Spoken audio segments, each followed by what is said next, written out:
Hey YouTube, just doing another update on something that I've replaced in the past. I started having transmission problems with the overdrive. It would jump in and out of overdrive. I've reset the system, and that's as far as disconnecting both batteries and just letting it sit for maybe a minute or two, and then plugging them back in, then turning the ignition key to on and just letting it sit on for 5 to 10 minutes, and it resets the computers. It helped only for a little while, and then it eventually ended up doing it again because there was another problem. One of the things that I thought it was the throttle position sensor. This is the old one that I had replaced. The new one is already installed. It's fairly simple. You just pull this cover off, and then it should be right behind there.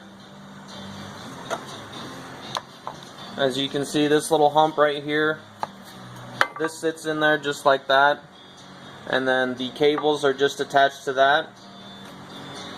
Rather than buy just the sensor itself, which is this right here, I would recommend buying just the whole bracket assembly, because there was another thing that I noticed on this old one, was that this spring was a lot looser, so it wasn't necessarily as accurate as it should have been. And that's just another thing to remember. If you're going to replace the throttle position sensor, I would recommend just replacing the whole bracket. And once I ended up doing that, the throttle response was better.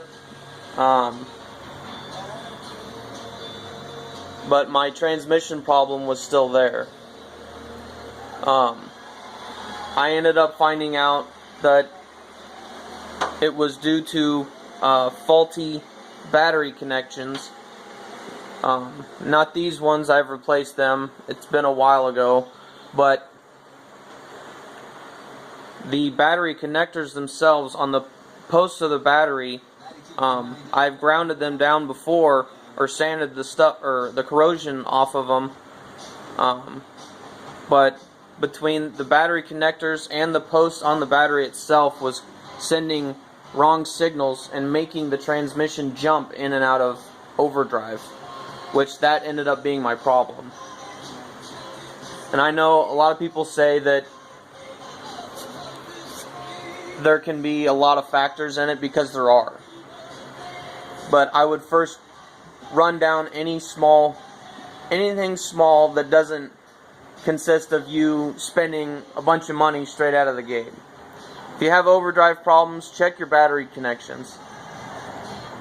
If that's not the problem, then I would go next to the throttle position sensor, which I ended up buying. This whole bracket, I think, was $235. I would check the batteries and then possibly reset the computers, and if that didn't work, and if it ended up coming back like mine, I would think about recommending changing out that throttle position sensor, because that can do it too.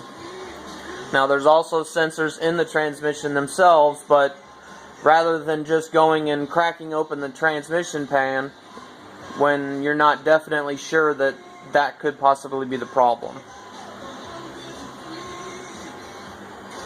But I would definitely recommend running through the individual stuff first. But